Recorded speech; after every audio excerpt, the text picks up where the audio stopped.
Hello everyone, my name is Ranieri Di Menezes and I'm the main developer of easyfermi. Today I'm going to show you the first tutorial of easyfermi 2.0. So let's start doing a basic analysis.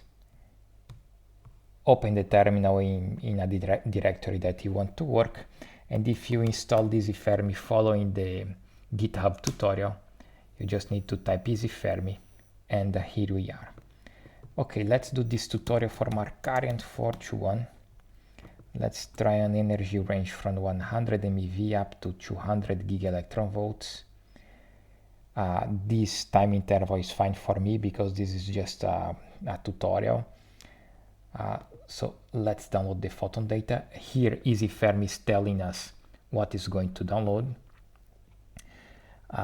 We could also download the spacecraft file and the diffuse emission models. However, you don't need to download this every time. So for the diffuse emission models, you only need to download it once. And for the spacecraft file, depends on the time interval you choose to download your main spacecraft file.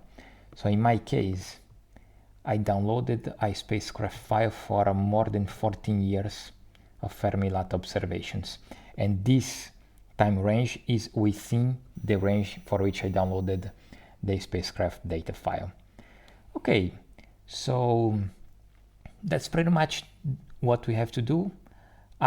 We have to be sure that this target is listed in the catalog that we selected here. I know that Markarian 421 is in this catalog. If it wasn't, I should put no here and give a nickname to this source. Could be any name, okay? But this is not the case. That's it. If you want a light curve, click here. If you want an adaptive binning light curve, you can do that as well.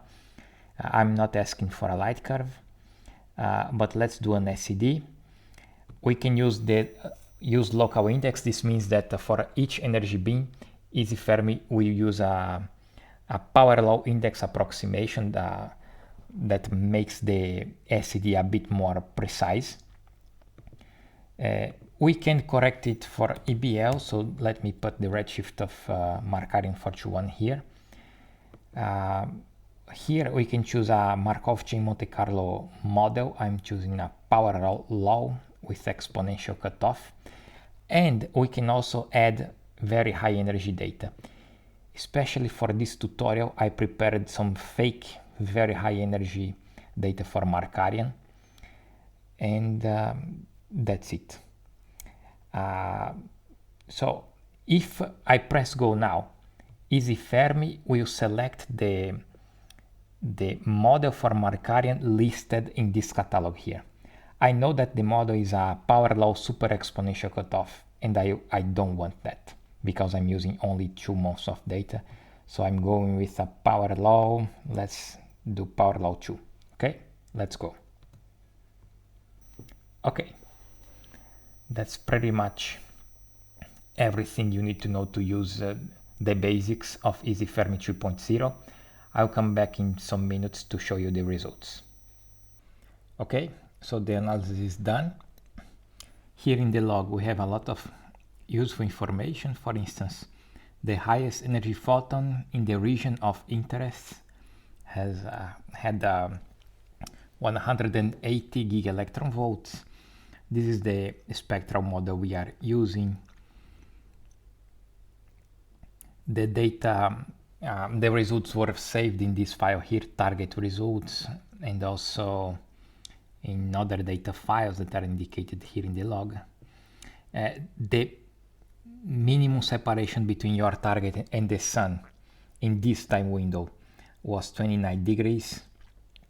There's a lot of things that you can check. The fit quality was 3. I can give another tutorial about fit quality. Stay tuned. But okay, let's see the results. This is the SCD. Oh, better this one. This is the SCD, so here we have the Fermi data. Here we have the fake very high energy data and the power law exponential cutoff model. for which we used the Markov chain Monte Carlo.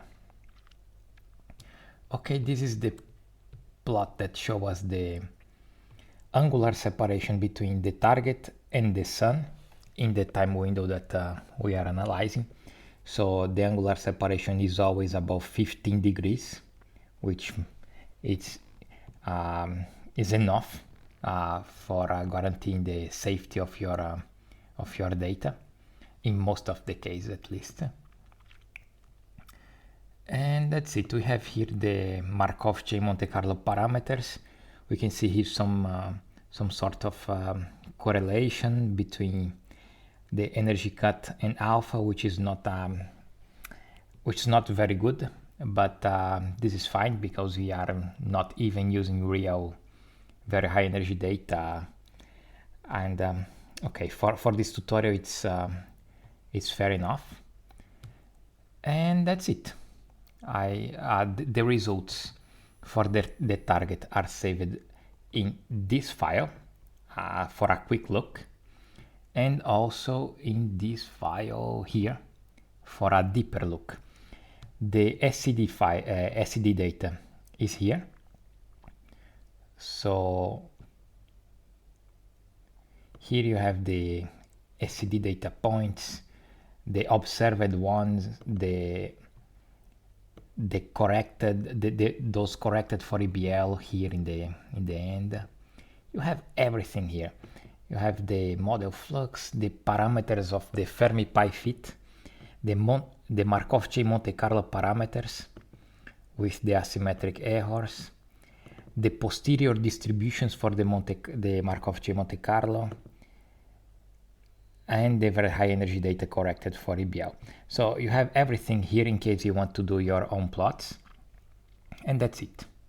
See you on the next tutorial.